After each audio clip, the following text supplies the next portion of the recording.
Ya Allah, terangkan hatiku, mudahkan urusanku, bukakan ikatan lidahku, fasihkan tutuku.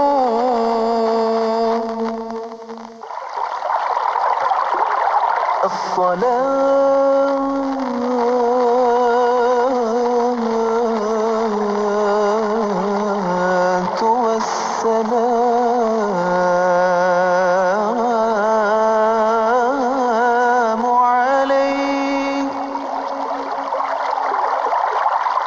عليك يا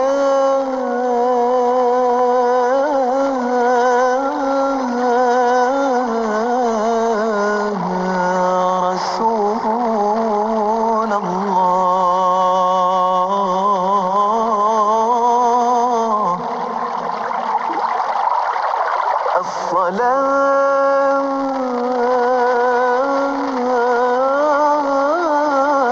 الصلاة والسلام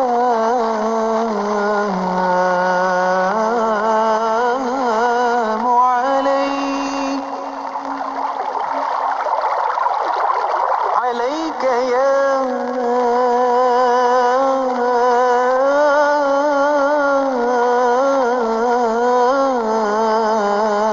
حبيب الله.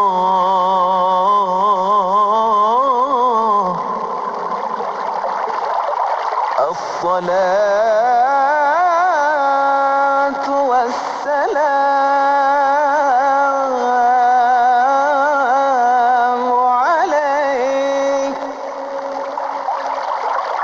عليك يا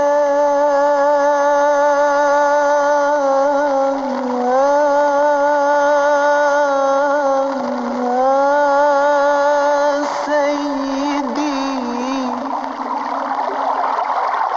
عليك يا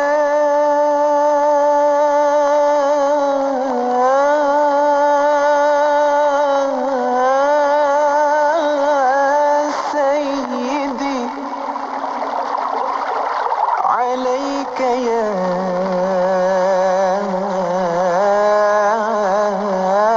سيد الأولين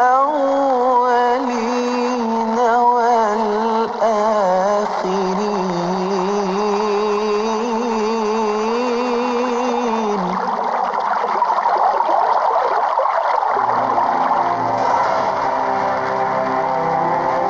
Setelah melakukan ujian untuk terbang pada tahun 852 Masihi, Ibn Firnas membuat penelitian yang mendalam sebelum melakukan ujian tersebut buat kali kedua, iaitu pada tahun 875 Masihi, pada usia beliau 65 tahun.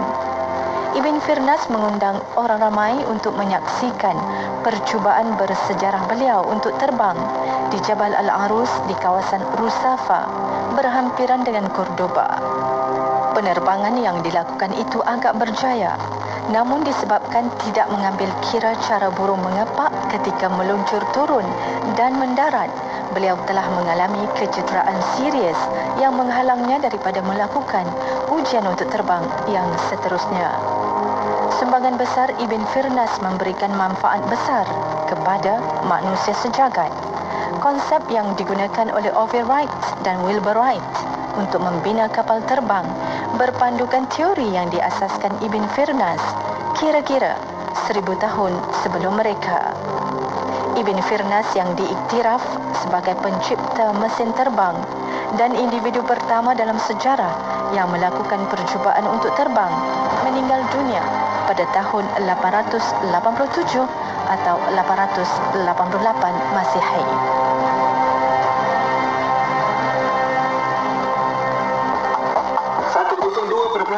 FM di Negeri Sembilan. IKIM, Inspirasi Inforia Islami. Anda kini sedang mendengar Ekspresi IKIM bersama Faiz Haji Osman.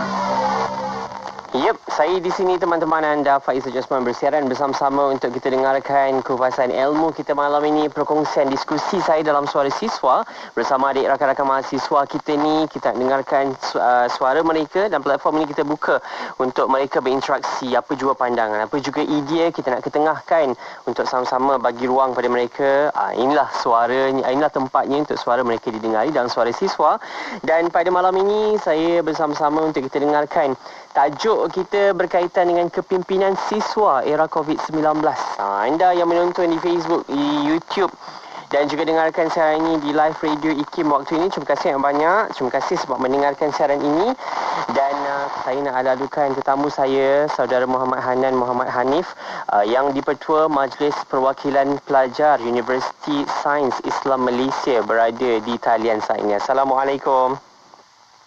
Waalaikumsalam warahmatullahi wabarakatuh. Sihat? Alhamdulillah sihat. Jawab sihat? Sihat, Alhamdulillah. Dah habis final ke ni? Kalau saya tak ada final, Jawab. Oh, tak ada final dah sekarang. Tapi submission ada lagi, Simon. Belum selesai lagi? Belum. Walaupun 14 minggu kuliah dah selesai, tapi yelah dia macam ada bertambah-tambah minggu pula. Minggu apa pun minta maaf lah, pinjam masa sikit sambil-sambil nak buat kerja tu final submission. Sekarang ni musim dah tak ada exam, ada final assessment. Jadi harapan saya agar adik-adik saya yang sekarang ini sedang mengikuti siaran ini, yang mendengarkan IKIM sambil buat kerja anda, buat assignment tu, cek balik betul-betul sebelum nak hantar kepada pensyarah, agar taklah pening kepala pensyarah dengan andanya tulisan-tulisan anda tu. Sekarang tak ada tulisan tangan sebab saya komputer, hantar assessment pun dalam e-sistemnya tu kan. Dan apa-apa pun kita nak bicara tentang kepimpinan siswa era COVID-19. Sahabat-sahabat mahasiswa, adik-adik saya yang mendengarkan siaran waktu ini, boleh kongsikan soalan kalau adalah soalan yang nak diajukan di Facebook kami IKIM FM, juga di YouTube kami IKIM, dan WhatsApp 011 29004004. Awal ni saya nak ucapkan tahniah lah buat panggil Hanan Boleh tahniah dilantik sebagai yang di-Pertua Majlis Perwakilan Pelajar. Amanah berat ni untuk sama-sama membantu rakan-rakan mahasiswa yang lain. Dan kalau difahamkan lantikan baru ni unik sikit lah sistem undiannya, sebab semua orang kat rumah undi dari Sabah. Ni jauh ni, undi dari Sabah, dari Sarawak, kawan-kawan lain dekat merentas daerah, merentas negeri lah yang mengundinya. Apa-apa pun tu sekejap lagi kita nak cerita. Awal ini nak minta Anan kongsikanlah bersama-sama pendengar di USIM dah berapa lama, pengajiannya apa, silakan. Okey, Assalamualaikum warahmatullahi wabarakatuh. Yang saya hormati Encik Faiz sebagai selaku DJ kita pada malam ini lah. Saya mengucapkan ribuan terima kasih kepada pihak IKIM atas jemputan buat saya, untuk berkongsikan sedikit lah mengenai, kita kata apa, tajuk ni kepimpinan mahasiswa era COVID kan. Okey, 19 dalam segmen Suara Siswa. Jadi saya Muhammad Hanif, saya merupakan pelajar tahun 3 pengajian Quran Sunnah. Saya pelajar Quran Sunnah itu sebab kalau Quran Sunnah ni dia tak ada final exam lah untuk kalau ketika pandemik ni. Okey. Jadi kalau serba sedikit saya kongsikan, sekarang ni saya berada di USIM. Saya berada di kampus lah. Sebabkan MPP ketika sebelum BKP tu kita minta dia orang datang segera ke kampus supaya supaya bila berlaku apa-apa, so kita dah standby ke kampus, pelajar-pelajar ni dah ada kat kampus kan. Kalau ikutkan alhamdulillah saya dia satu, kita kata bukan tashrif tapi satu taklif kepada saya selaku YDP. Cuma alhamdulillah insya-Allah sebab saya ada pengalaman sebelum saya menjadi YDP dalam MPP pada kali ini, saya telah menjadi MPP pada sesi akademik yang lepas lah, selaku Esko Pembangunan Sosial Keranian.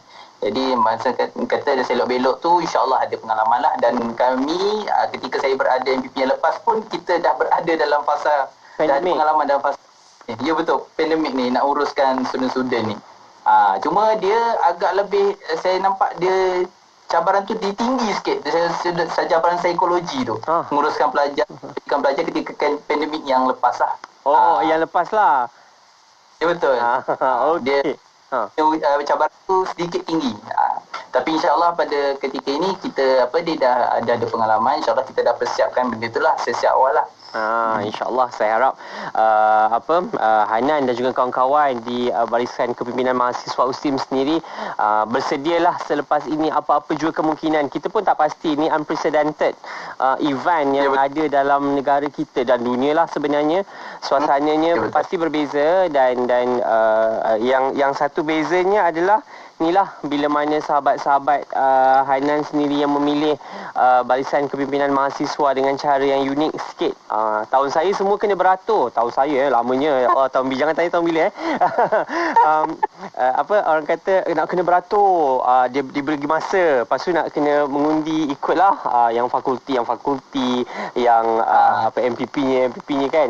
Jadi itu bezanya lah. Cabaran pula dari segi masa, dari segi nak beratur tu rajin tak rajin nak beratur.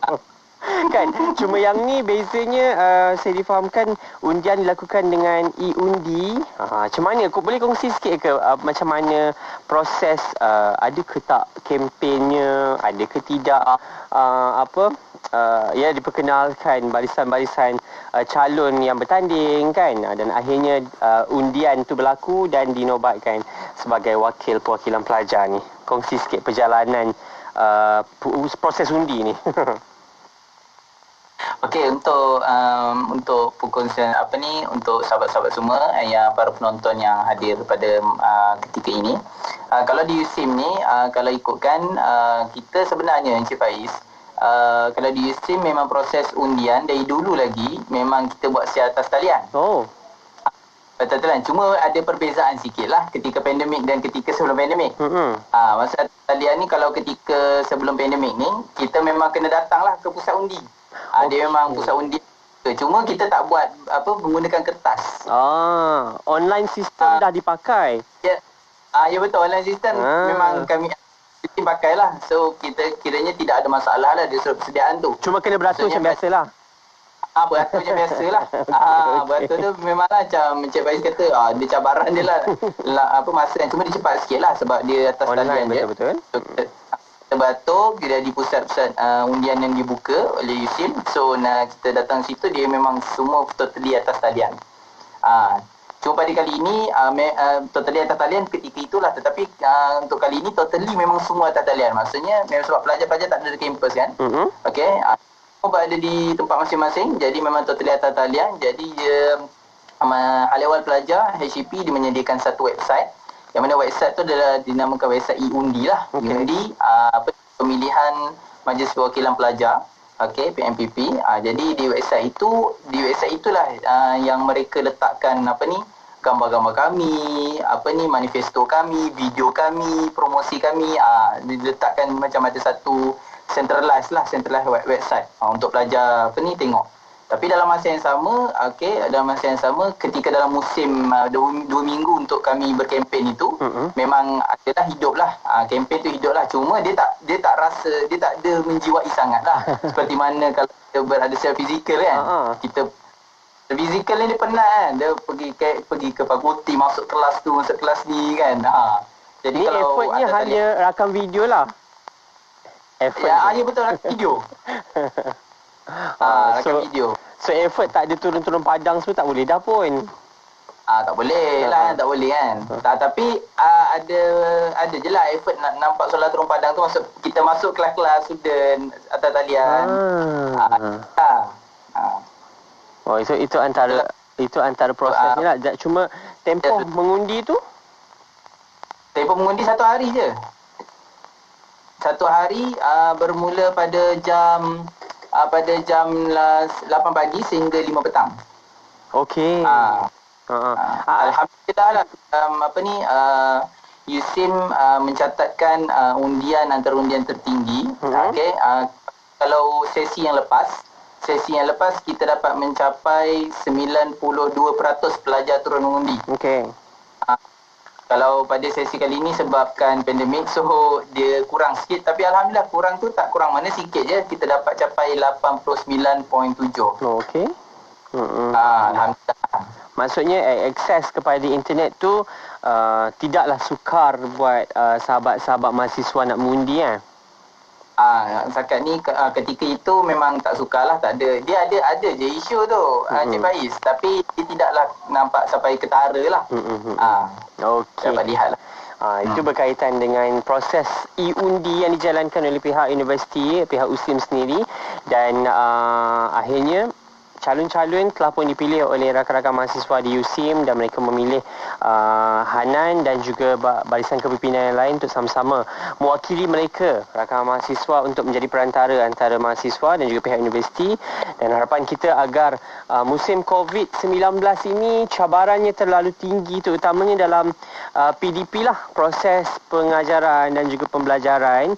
Kejap lagi tak nak dengar lah ni, Hanan mungkin nak, tadi Hanan cakap sebelum ni cabarannya lagi tinggi berbanding yang sekarang, pengurusannya. Jadi kita nak tahu jugalah apa kemungkinan-kemungkinan yang tak pun difikirkan Hanan bersama dengan barisan kepimpinan yang lain dalam soalan siswa kita. Selepas ini insyaAllah anda, soalan-soalan anda kemukakan di Facebook kami, IKIM FM, YouTube channel kami IKIM, dan WhatsApp kami Kepimpinan Siswa Era COVID-19.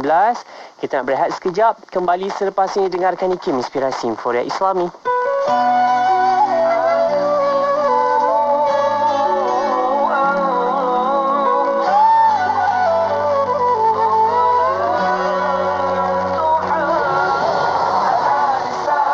Setinggi manakah takwa? Semulia manakah kita? Adakah kita hamba kepadanya? Tanya diri kita.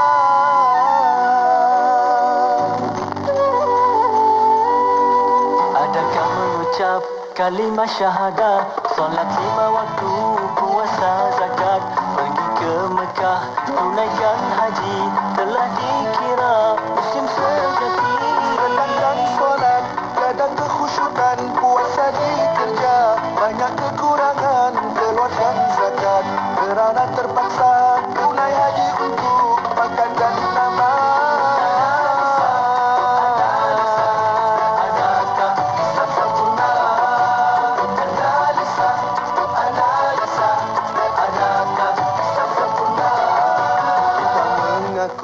Adanya Tuhan, namun larangan tetap dilakukan pada malaikat kiri dan kanan, tidak diendah akan kehadiran percaya Rasul dan para nabi, sunnah mereka tidak dituruti, Quran dibaca, ada penghayatan intifatina tak diamalkan. Akhirat engkau yakini masih ditipu, nikmat duniawi qada dan qadar telah ditentukan, ditimpa musibah, hilang qadar, kesabaran.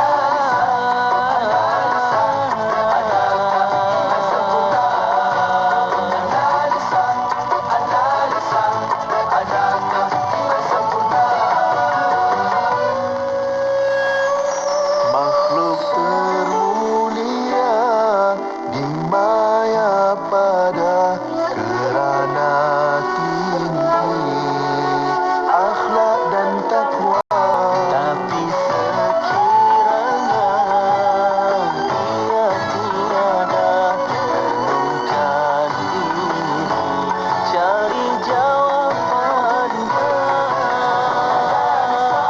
Setinggi manakah takwa? Semulia manakah kita? Adakah kita hamba kepadanya? Tanya diri kita. Setinggi manakah takwa? Semulia manakah kita? Adakah kita hamba kepadanya? Tanya diri kita.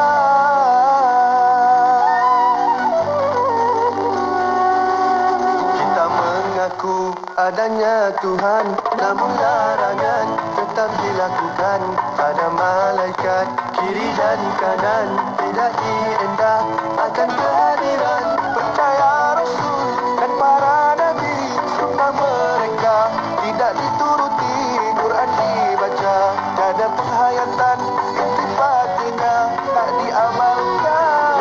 Akhirat engkau yakini masih ditipu,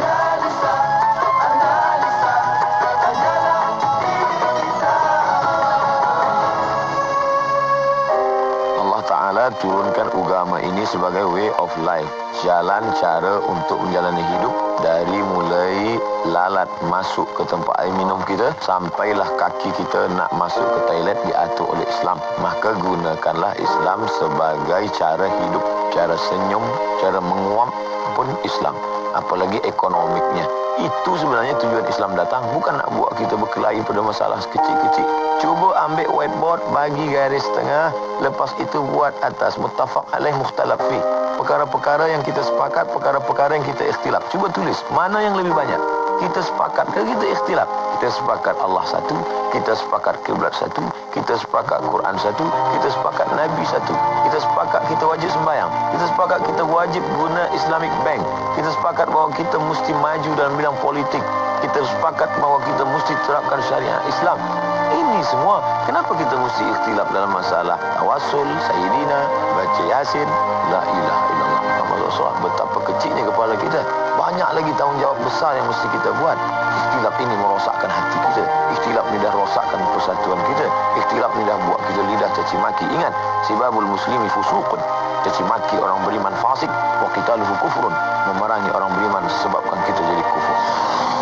Assalamualaikum warahmatullahi wabarakatuh. Bila bersyariah hidup lebih indah, dengarkan syariah dan perundangan setiap Selasa jam 10 pagi hanya di IKIM, Inspirasi Inforia Islami. Daripada saya, Ustaz Abdul Somad. Inspirasi Inforia Islami. Terima kasih atas perhatian anda. Waktu ini bicara kita dalam Suara Siswa, kepimpinan siswa era COVID-19 bersama dengan Saudara Muhammad Hanan Muhammad Hanif yang di-Pertua Majlis Perwakilan Pelajar Universiti Sains Islam Malaysia. Waktu ini bersama-sama dengan kita, sahabat-sahabat kita ni, Syifa Amni kata kemah keming YDP MPP USIM. Tahniah kepada anda yang dapat mengikuti siaran ini. Terima kasih yang banyak. Soalan-soalan anda kemukakan dekat Facebook dan juga YouTube kami. Kita akan ajukan kepada YDP kita pada malam ini. Dan insyaAllah tadi Hanan dah kongsikan bersama-sama kita cabaran dari segi apa orang kata undi tadi tu, bukan cabaran lah, proses pengundian yang dijalankan. Cuma feel tu lain sikit lah kot sebab turun padang jumpa dengan orang cakap dalam skrin ni lain sikit mood dia. Kan? Ada touching tu lain. Okey. Tapi tak apa, sebab kita masih lagi dalam mood PKP, kita masih lagi dalam pandemik, kita nak patuh kepada SOP. Inilah YDP dan Barisan Kepimpinan MPP perlu tunjukkan bagaimana SOP itu perlu diterapkan dengan baik, perlu dilaksanakan sebaik mungkin. Terutamanya di kalangan pelajar juga. Jadi inilah kita nak sama-sama dengarkan juga dalam kepimpinan era pandemik ini, sebab ini suasana yang mungkin berbeza dari masa yang sama. Kita dengar sebelum ini cabaran-cabaran nak belajar. Ramai yang cakap susah, kelas atas talian. Dari segi kepimpinan pula bagaimana perancangan dan rangka yang dibuat oleh Hanan dan juga kawan-kawan agar proses pembelajaran dan juga proses untuk menjaga kebajikan rakan mahasiswa itu dapat dijalankan dengan baik dalam tempoh yang tak boleh jumpa pun. Mungkin kalau ada selepas ni pelajar yang masuk ke universiti pun pelajar yang berkeperluan khas. Itu saja, tak semula mungkin dan 20% je yang ada dekat kampus kot. Mungkin Hanan nak kongsikan. Okey, terima kasih kepada Encik Faiz atas soalan tersebut. Cabaran, kita kata cabaran kepimpinan MPP lah untuk menjaga kebajikan pelajar ni. Okey, macam kita tahu tadi, kalau PKP yang awal tu, okey, dia lebih mencabar sebab apa? Sebab kita tak pernah hadapi benda tu. Kita tak pernah hadapi. Betul? Jadi kita mula kita agak kita bukan nak kata culture shock, dia culture shock apa nama dia, dia macam kita terkejut dari sudut gerak kerja sebab berlaku kita ingat awal-awal dulu waktu PKP tu kita kami ingat dia hanya sekadar PKP saja. Bunyi PKP tu dia maksud kita memang seolah-olah lockdown, okey, atau so kita tak jangka bahawa dia akan dia jadi domino effect kepada banyak-banyak isu mahasiswa, isu mental, okey, isu bila pelajar belajar tu ada masalah internet sebagainya. Jadi paran pada awalnya lah, tapi alhamdulillah ketika untuk sesi kali ini kita dah bersiap sedia sebab kita dah ada pengalaman kita menguruskan dari sudut kebajikan dan juga pembangunan mahasiswa, okey. Pemenang mahasiswa pada sesi yang lepas. Jadi untuk sesi ini kita dah merancang awal lah. Okey, antara isu yang perkara-perkara yang kita perlu cakna adalah antaranya isu mental health. Okey, mental health.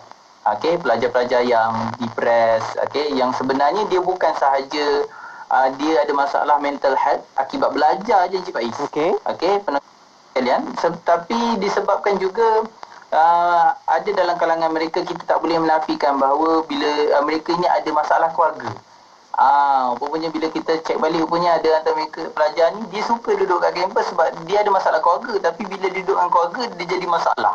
Jadi dia lebih rela untuk duduk di kampus berbanding duduk bersama keluarga. Itu kita kasihanlah pelajar-pelajar macam tu. Okey, isu-isu mental health, okey, tapi yang utamanya adalah pelajar apabila pelajar tertekan kerana masalah internet lah. Okey, yang sebab dia nak akses kepada pendidikan tersebut. Okey, akses kepada pembelajaran.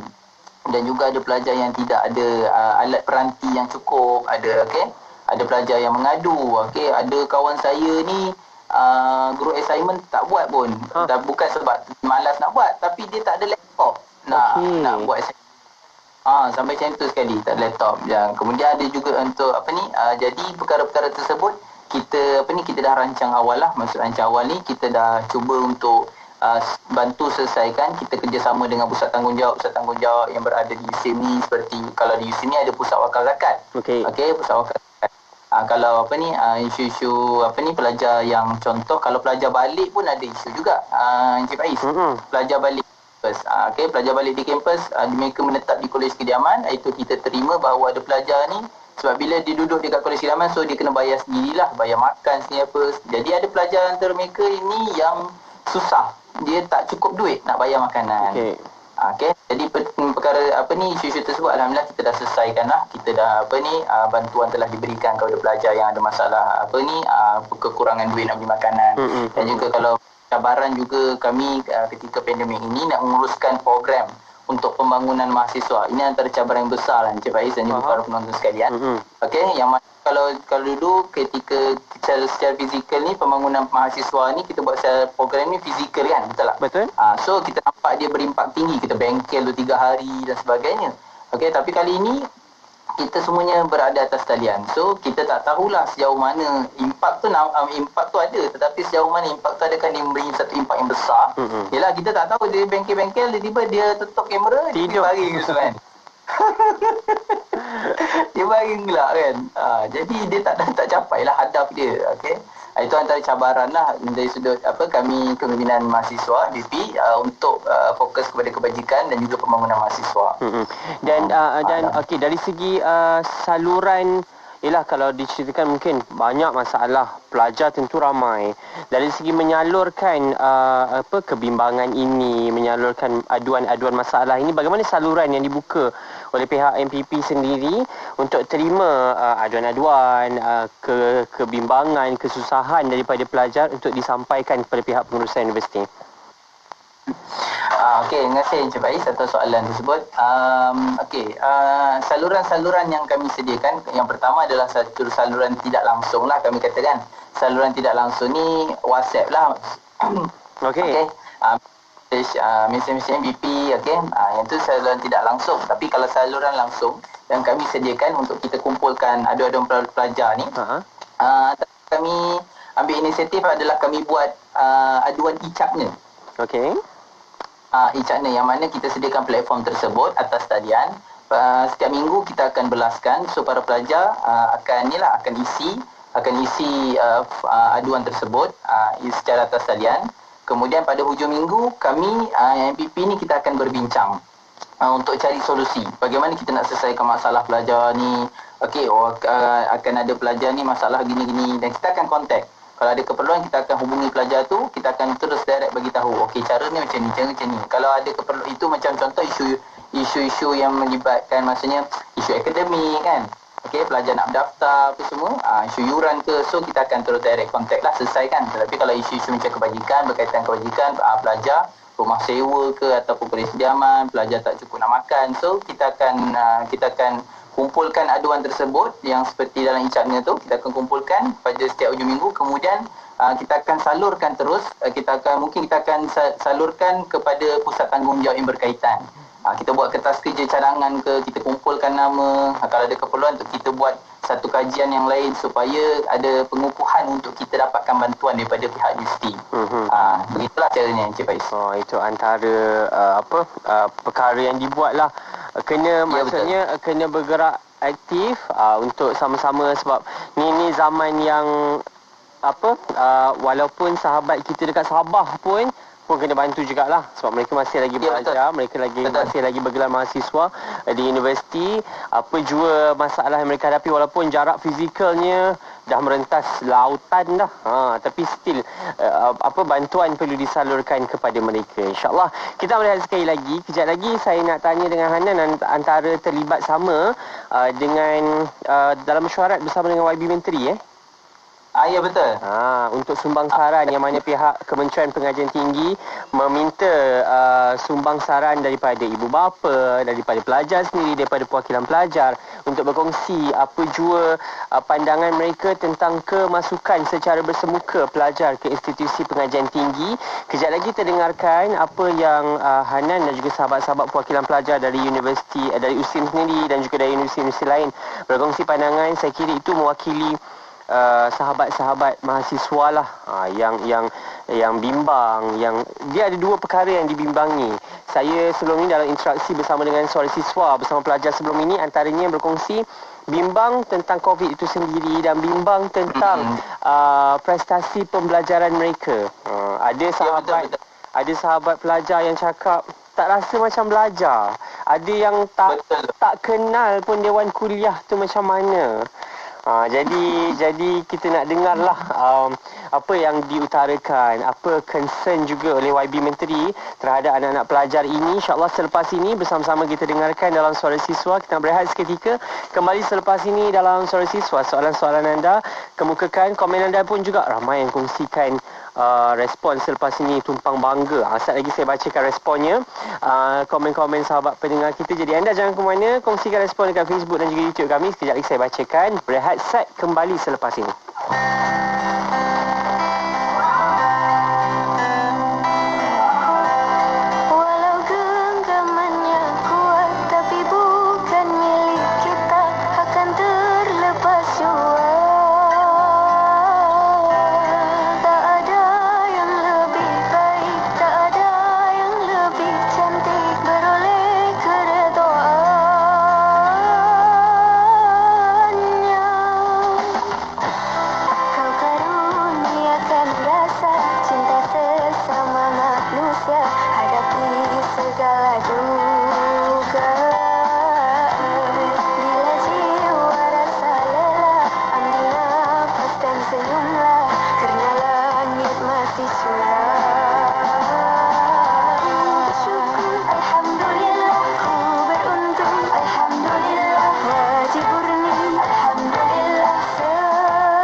bertemu lagi, jodoh pertemuan, syukur atas hadrat ilahi. Bertemu berpisah, hari berganti pagi, rezeki ada yang lebih, itu kita nak cari. Ingat dan mengingati, sesama insan. Kalau lama tak jumpa man, how you been son? Dan belas ihsan, saling mengerti. Buat apapun, pertamakan budi pekerti bererti. Lagi baik kita memberi, kerana itu yang akan buat hidup bererti. Mengejar dunia pasti takkan adanya henti. Jauhkan dari sifat cemburu, api dan dengki.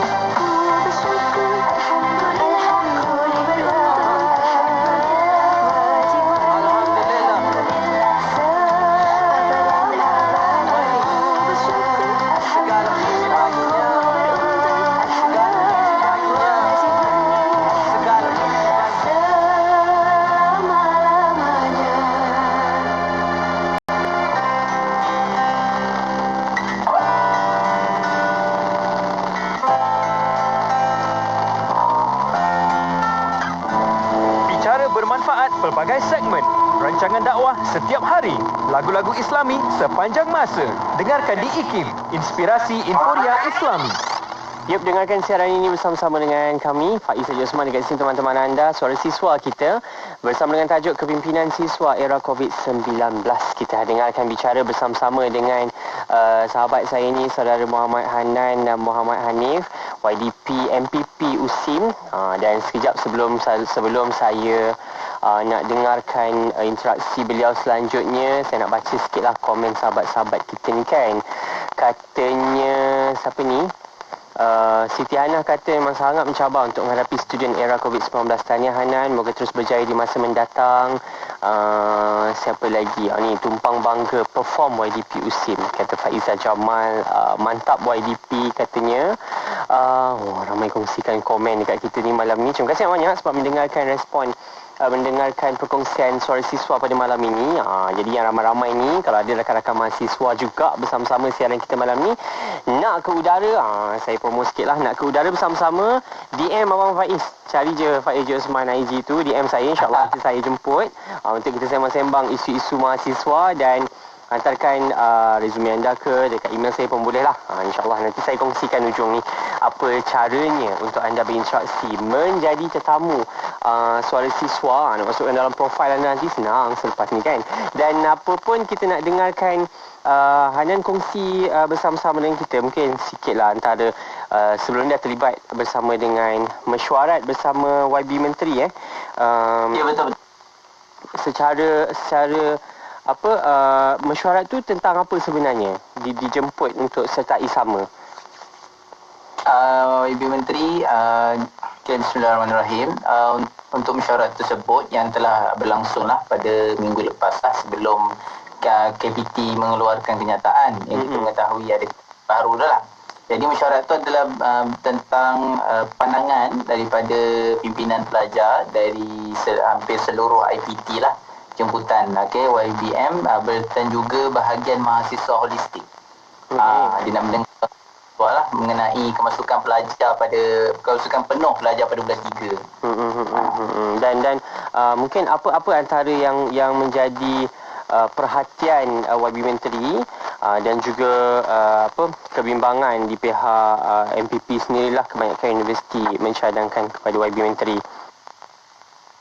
Kalau untuk apa yang dicadangkan, saya dan juga pimpinan-pimpinan mahasiswa dari IPT yang lain, dari IPTA dan juga IPTS. Jadi antara perkara yang sebenarnya sebabkan saya yakin pasti antara faktor YBM sendiri nak berjumpa, kita mengucapkan terima kasih lah sebab YBM berinisiatif macam ni. Antara faktor adalah kerana kita melihat mungkin KPT sedar, saya yakin KPT sedar bahawa kes tu terlalu tinggi sekarang Encik Faiz. Kes terlalu tinggi, dia menyebabkan perlunya KPT untuk memang perlu untuk berjumpa dengan pimpinan mahasiswa, dengan suara-suara pelajar. Apa pandangan para pelajar untuk pulang ke kampus pada bulan 3 ni lah. Jadi antara perkara yang kami bangkitkan, yang saya juga bangkitkan, bukan saya sahaja sebenarnya, dalam kalangan kami itu, pimpinan mahasiswa itu, suara majoriti memang begitulah yang kita nak sebenarnya. Antaranya adalah yang kita usulkan adalah supaya yang pertama ditangguhkanlah kemasukan penuh pelajar pada bulan 3 ni, melainkan kepada pelajar yang berkeperluan khas. Sebabkan saya kata tadi, kes tu terlalu tinggi. Kalau sekarang ni tinggi, paling tinggi 7,000 kan Encik Faiz? 5,000 ke? tak yang itu 7,000 itu sekali. Dia babak pas lah. Tapi tapi dia turun sikit lah dalam dinding 4,000. Okey. Hari ni pun dapat ribu. Yelah, ini 4,000 kan. Itu dia terlalu tinggi. Jadi antara itu kita minta lah supaya KPP menangguhkan perkara tersebut. Kemasukan penuh pelajar-pelajar kampus, dan kemudian kita minta juga KPP sebenarnya kita ada minta supaya KPP beri kebenaran kepada pelajar tahun 1 ni masuk dalam kategori berkeperluan khas. Pelajar tahun 1 okey, itu memang kita kesian lah sebab pelajar-pelajar tahun 1 ni mereka ni tak ada baru nak menjejak kat dalam kampus tergadi. Masuk-masuk je terus atas talian. So masuk-masuk je diorang tak rasa lah USIM ni macam mana. Rupa dia kan. Aku masuk USIM tapi aku belajar kat rumah. Sebelah aku katil. Betul-betul. Dia rasa macam tu. Jadi kita minta sebenarnya, dan juga kita minta supaya KPP ni buat dia buat makluman awal lah. Okey, makluman awal kita minta supaya ditangguhkan, dan sekiranya perubahan betul-betul KPP akan tangguh, maka dia buat makluman awal. Yang KPP buat makluman awal supaya kita tak nak ada last minute statement, last minute apalah kan. Dah beli tiket, paksa cancel kan. Betul. Itu yang kita tak nak. Kita ambil iktibar perkara yang lepas lah. Dan juga satu lagi antara yang saya cadangkan adalah saya bawa, sebab saya terbaca salah satu NGO mahasiswa yang mengusulkan iaitu Kamis, mengusulkan ke pihak kerajaan khususnya KPP supaya diadakan saringan skala besar kepada mahasiswa yang pulang nanti, saringan test COVID, tapi pakainya kit COVID-19 antigen rapid. Test COVID tu lah, test COVID kit COVID antigen rapid. Sebab apa? Sebab itu akan memberikan satu keputusan test result yang cepat lah dalam 19 minit. Sebab saya terbaca cadangan usul tersebut daripada NGO Mahasiswa Islam kami itu. Sebab manakala itu kerajaan ada bagi tahu bahawa pelajar-pelajar yang pulang ni dia tak perlukan swab test. Jadi saya melihat bahawa dia satu kerisauan yang perlu kita ambil berat sebenarnya. Dia bukan sekadar nak isolasi saja ataupun kena kuarantin, tapi benda tersebut kita kena cadangkan tentang kesihatan pelajar, kesihatan mahasiswa. Tapi apapun, walaupun bukan semua usulan cadangan itu diterima, tapi kita tetap kita tetap bersyukur kerana kita tidak ada kemasukan penuh lah pada bulan 3 ini. Walaupun kita tak nafikan je baik, kalau kita memang ada satu keputusan pelajar tak masuk, dia akan memberi kesan kepada yang lain. Pembelajaran mereka pembelajaran lah kot. Ya, pembelajaran kesan kepada dalam aspek yang lain. Tetapi ialah kita terpaksa, kita harus membuat satu keputusan yang mementingkan nyawa dan keselamatan kita kan. Allah kemaslahatan itu perlu kita fikirkan lah demi menjaga nyawa kan. Dan kita mungkin dari segi persediaan Hanan dan kawan-kawan untuk menerima kemasukan pelajar berkeperluan khas ni, bagaimana di peringkat MPP dan juga USIM sendiri di bulan 3 nanti? Saya ringkasnya untuk kemasukan pelajar pada bulan 3 ini, kita di peringkat BP kita masih menunggu makluman dari pentadbiran lah, macam dari sudut SOP, dari sudut bagaimana cara kemasukan ke pelajar-pelajar yang datang nanti. Mereka ni akan diisolasi ataupun diasingkan, dia tak kuarantin tapi diisolasi selama 10 hari. Di kolej-kolej kediaman. Jadi kita masih menunggulah daripada pentadbiran. InsyaAllah dalam sehari 2 ni pihak pentadbiran ini akan keluarkan kenyataan mengenai perkara tersebut lah. Jadi insyaAllah kita dari peringkat MBPU sini bersedia bila-bila masa lah untuk kita terima sebarang sekretariat arahan ataupun SOP daripada pihak atasan supaya kita nak memastikan persediaan dibuat secara rapi untuk kita terima pelajar-pelajar pada bulan 3 insyaAllah. MPP bukan sahaja di USIM, di semua universiti, IPTA, IPTS tu mereka juga frontliner, barisan hadapan nak menerima pelajar-pelajar panggil junior lah kot yang akan masuk nanti. Mungkin senior pun ada sebab berkeperluan khas, ada yang perlu latihan praktikalnya di makmal mungkin. Itu antara keperluan-keperluan mahasiswa yang perlu difikirkan. Apa-apa pun saya nak kongsi sikit sebelum kita berakhir ni. sahabat kita kata Alhamdulillah terbaik, Hanan kata terbaik program ni, penglibatan anak siswa tak dilupakan. Ya, saya nak meraihkan mereka. Kalau yang baru ikuti kami, Suara Siswa dah pernah bersiaran. Saya ingat 2013 dulu, adalah 4-5 tahun juga bersiaran. Berehat sekejap, ni kita sambung balik sebab kita nak bagi ruang kepada rakan mahasiswa. Inilah platform untuk mereka utarakan pandangan, apa juga isu-isu berkaitan dengan dunia mahasiswa dan juga isu semasa. Kita nak dengarkan pandangan dari mereka. Dan hujung ini, Hanan mungkin nak kongsikan sikit nasihat, sikit pesanan lah kepada sahabat-sahabat Hanan, rakan-rakan mahasiswa. Di era pandemik ini, ada pengorbanan besar yang perlu buat. Pengorbanan dari segi masanya kan, sebab saya faham setengah bila tak ada exam, bila ada full assessment, jadi assignment tu makin bertambah. Ada sahabat kita kata berganda assignmentnya, jadi tak menantangan. Bila duduk kat rumah, mak ayah nampak kita dekat rumah secara fizikal, jadi bantuan-bantuan di rumah perlu juga diteruskan. Tak boleh kata tidak kepada mak ayah punya arahan, kepada mak ayah punya permintaan. Jadi tolong bantu mak ayah dekat rumah. Cuma dalam masa yang sama, saya harap adik-adik pelajar ini dapat bijaklah uruskan masa. Jadi Hanan mungkin nak sikit pesanan, nasihat dalam era pandemik ini. Satunya aspek kerohaniannya kan, dari segi aspek pembelajarannya agar tidak dilupakanlah dalam era ini. Silakan Hanan. Okey, ini untuk soalan terakhir nasihat ya, betul. Untuk yang terakhir ini sedikit nasihat daripada saya, yang saya nasihat ini maksudnya bukanlah saya kata saya ni bagus, tapi sebenarnya kita pun sebab saya masih pelajar, saya menghadapi benda yang sama. Betul. Okey, sama. Okey, jadi antara yang perkara yang kita perlu sedar, sahabat-sahabat penonton sekalian, okey, sebagai mahasiswa, so sekarang ni kita perlu sedar bahawa kita menghadapi satu cabaran yang berbeza berbanding tahun-tahun yang sebelum. Okey, saya tak nak katalah cabaran dia lebih tinggi berbanding tahun-tahun sebelum, sebab setiap waktu ataupun setiap masa yang Allah takdirkan itu memang ada cabaran yang berbeza. Saya kata berbezalah, saya tak nak kata mana lebih tinggi mana rendah cabaran dia. Okey, berbeza. Jadi ia merupakan satu takdir yang Tuhan telah tetapkan, yang mana first kali kita kena bersangka baik pada Tuhan, bersangka baik pada Allah, bahawa ini apa yang Allah bagi kepada kita ni, Tuhan takdir kepada kita ni adalah untuk menguatkan kita. Okey, untuk menguatkan kita dalam proses pembelajaran. Okey, walaupun kita mengetahui bahawa macam Cik Faiz bagi tahu tadilah, dia ada pelajar ni rasa macam tak belajar. Okey, tak belajar. Okey, bila kita rasa macam tu, cuba kita cek diri kita balik. Cek diri kita balik, betul yang aku belajar ke tak sebenarnya. Kadang saya pernah rasa itu Cik Faiz.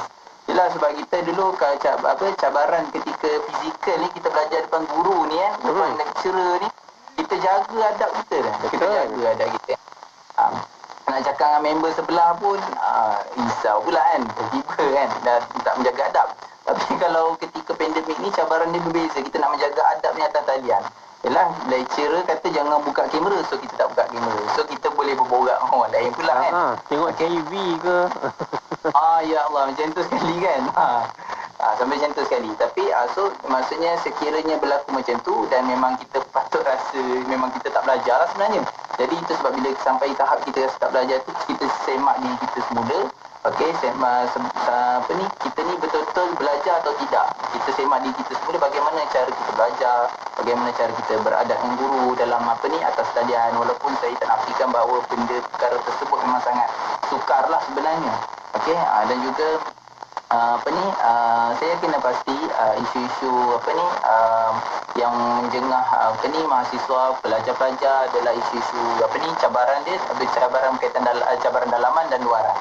Okey, yang saya lihat sebenarnya Encik Faiz dan juga para penonton, dia cabaran yang berada dalaman, isu-isu mental health, rohani sebagainya ni. Okey, dia banyak bermula dari luar cabaran ni. Okey. Yang mana kalau kita belajar, kita belajar, tapi kita belajar dalam bilik. Yelah, tak ada suasana dengan kawan-kawan kan. Tak ada suasana dengan kawan. Jadi mood tu dia akan beri kesan kepada dalaman tau. Dia rasa macam tak semangat nak belajar lah, apalah kan. Katil kat sebelah, kumpul-kumpul kalau boleh tidur terus kan. Saya kan. Contoh sekali. Okey. Lepas tu bila cabaran luaran internet tiba-tiba sangkut-sangkut. Okey. Walaupun Encik Bayi kata dah pakai Unify dah, tapi sangkut juga kan. Putus-putus lagi. Putus lagi. So dia boleh mengakibatkan budak ni stres. So dia akan mengakibatkan kepada cabaran dalaman pula. Okey, jadi antara nasihat saya sebenarnya apa yang saya selalu ingatlah bahawa kekuatan kita untuk hadapi perkara-perkara tersebut adalah kekuatan diri sendiri sebenarnya. Okey, kekuatan diri sendiri. Itu yang pertamalah. Okey, bagaimana kita nak tangani kekuatan diri sendiri? Banyak bersangka kepada Allah, banyak bersangka baik kepada Tuhan, bersangka baik kepada Allah. Apa yang Allah bagi, Tuhan bagi kepada kita ni ada surat untuk menguatkan kita. Banyak bersangka sebab apa? Kekuatan pertama kita adalah diri kita sendiri. Sangka baik dengan Allah, maka Allah akan bantu insya-Allah. Allah bagi tahu dalam sebuah hadis qudsi kan. Ana inda zanni abdi bi. Aku ni persangkaan hamba-Ku. Jadi kalau kita banyak sangka baik pada Allah, insya-Allah kita akan mampu untuk menguatkan diri kita. Dan satu lagi adalah cara nak kita tangani itu adalah kita cuba cari surrounding yang baik. Maksudnya kat rumah tu memang kita nak keluar rumah pun payah, tapi cara macam mana? Sebabkan apa Cik Faiz dan para penonton, sebab kita nak belajar semangat ni, kita nak ada surrounding yang baik kan. Takkan kita nak jumpa kawan-kawan kita pun duduk jauh-jauh kan. So kita bina surrounding yang baik kat rumah. Bina satu bi'ah atau suasana yang baik kat rumah. Contoh kalau dalam bilik tu, kalau dah bilik kita tu asyik bersepah je kan, kemas lah. Kita cantikkan bilik tu, kita tampal letak buku-buku semangat untuk belajar, tampal gambar-gambar pelajar-pelajar cemerlang. So di situ akan membangkitkan semangat kita untuk belajar. Kita menghidupkan satu suasana yang baik. Kita hidupkan rumah kita tu dengan dengan Al-Quran, dengan majlis ilmu. So benda itu insya-Allah dia akan memberikan satu semangat juga kepada kita. Sebab apa? Sebab suasana kita dah menghidupkan suasana yang baik. Wallah alam. Itulah dia pesanan-pesanannya. Harapan saya cabaran ini Allah uji pada yang mampu, maka kita hadapi dengan baik. Dan macam Hanan sebut tadi, berlapang dada, bersangka baik dengan Allah Subhanahu Wa Taala. InsyaAllah semoga yang baik juga datang dalam kehidupan kita. Sekali lagi tahniah untuk Hanan dan juga barisan kepimpinan mahasiswa USIM. Selamat bekerja lah saya ucap untuk Hanan dan kawan-kawan. Saya percaya selepas ni fasanya mungkin banyak lagi cabarannya. Kita pun tak tahu masa mendatang bagaimana yang perlu kita hadapi dalam tempoh pandemik COVID-19 ni. Semoga sukses. Semoga dapat bantu sahabat-sahabat mahasiswa untuk menjalani kehidupan mahasiswa era pandemik ini dengan baik. Semoga pembelajaran mereka juga tak terabai. Semoga kebajikan mereka juga dapat dijaga sama-sama dengan bantuan anda dan juga kawan-kawan. InsyaAllah, terima kasih banyak Hanan bersama-sama dengan kita pada minggu ini. Semoga sukses untuk pengajiannya juga, insyaAllah. InsyaAllah. Terima kasih Encik Faiz dan juga pada para penonton pada malam ini lah. InsyaAllah. Jumpa lagi insyaAllah. Ada kesempatan kita bersiaran lagi ya. InsyaAllah. Assalamualaikum. Waalaikumsalam warahmatullahi. Terima kasih semua. Dan sahabat-sahabat saya, teruskan setia bersama-sama kami. Dan minggu depan, seperti yang saya war-warkan, saya nak terbang. Saya nak berkongsi dengan sahabat mahasiswa dari luar negara pula. Kalau ada anda kenalan-kenalan mahasiswa di luar negara yang nak berinteraksi bersama-sama dengan kami, insyaAllah kita dengarkan minggu depan. Hari dan waktu yang sama, Selasa pula Rabu, 9 malam di IKIM Inspirasi Inforia Islami. Nuraisa, kosmetik mesra wuduk Nuraisa. Nuraisa, kosmetik mesra wuduk Nuraisa. Nuraisa, makeup mudah dibersihkan. Pilihan ramah wanita, kosmetik mesra wuduk Nuraisa. Ramah wanita, kosmetik mesra wuduk Nuraisa. Apa sah? Nuraisa. IKIM telah memenangi Anugerah Buku Negara 2018 bagi kategori buku terjemahan terbaik melalui buku Kecelaan Tipu Daya, iaitu Dam Al-Ghurur, terjemahan Encik Muhammad Asam Ahmad, Pelokan dan IKIM. Buku ini merupakan bab ke-30 daripada kitab Ihya Ulumuddin karangan Imam Al-Ghazali. Penyakit tipu daya ini berpunca daripada kecenderungan dan kecintaan melulu terhadap kehidupan dunia. Apa yang dibahaskan oleh Al-Ghazali dalam kitab ini sentiasa kekal dan segar, dan segala tunjuk ajar, teguran dan bimbingan beliau masih berguna hingga ke hari ini. dapatkan buku ini, layari www.ikimniaga.my dengan harga RM45 atau hubungi unit pembangunan ekonomi di talian 03 6204 6389 atau 387. Kota Kinabalu 93.9 FM. Bukan kata tak boleh rasa diri baik, tapi berhati-hatilah dengan tipu daya syaitan. Bila sebaik kita baca satu juzuk Al-Quran, tiba-tiba kita yang menerima amalan kita sendiri. Kita rasa kita solehah lepas tu. Kita rasa kita lebih baik daripada orang yang tak baca walaupun satu muka surat. Tiba-tiba lidah kita yang baru habis satu juzuk Al-Quran, kita pun bertanya kepada suami di sebelah, awak berapa muka surat hari ini baca Quran? Saya dah habis dah satu juzuk. Subhanallah, na'udzubillah min zalik. Rupanya satu juzuk yang dibaca itu bukan menambahkan iman dia, bukan menambahkan lidahnya menjadi akhlak yang mulia, tetapi dia mengeluarkan kata-kata yang ada unsur riak, ada unsur takabur dengan satu juzuk yang dia baca pada saat itu. Manakala mungkin suami yang dipeli itu pula bertukar dapat pahala, sebab pahala sabar dipeli isteri yang baca satu juzuk Al-Quran dan dia tak baca walaupun satu muka surat. Berhati-hatilah kita. Sebab itu para ulama berpesan, kadang-kadang dengan satu istighfar perlu disusuli dengan istighfar yang lain. Kerana mungkin istighfar pertama dengan rasa ujub, kemudian istighfar kedua ujub lagi, susuli sehinggalah hilang penyakit-penyakit yang boleh merosakkan istighfar kita tu. Pelihara diri, didik hati, tarbiyah usah berhenti. Terus dengarkan Ikim menerusi perkongsian tarbiyah setiap hari Jumaat pada pukul 10 pagi. Tentunya hanya di Ikim, Inspirasi Inforia Islami. Bang, ni campur ni satu lagi berapa bang? Okey, kejap. Ni harga dia. Murahnya bang. Package combo kembali lagi. Tempah sekarang sementara masih ada. Hubungi 012-686-9236 atau 017-345-2564. Tertakluk pada terma dan syarat. Kali tutup permohonan iklan adalah setiap 16 hari bulan pada setiap bulan. Hiburan mendidik jiwa hanya yang terbaik di IKIM, Inspirasi Inforia Islami.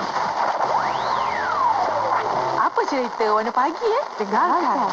Kesihatan hari ini kita bercerita tentang program rawatan metadon. Kita bersama dengan wakil dari Kementerian Kesihatan Malaysia iaitu Dr. Fazdah Yuswan dan juga Puan Wan Maisarah Wan Ahmad Kamal. Sebagai orang kata program-program mudarat ini termasuk program rawatan metadon, saya memang berharap agar program ini terus dapat diputuskan dan diperluaskan hingga yang banyak semestinya supaya lebih ramai pesakit yang berkenaan untuk mendapatkan rawatan metadon ini. Jadi saya memang berharap jika ada yang saya naklah berhenti dah lama dengan penaga, saya dapatkanlah maklumat daripada klinik kesihatan yang berhampiran. Datang hari ini tak semestinya juga akan dapat ubat sebab kita perlu ada proses pemeriksaan awal dan saringan. Tapi kita kena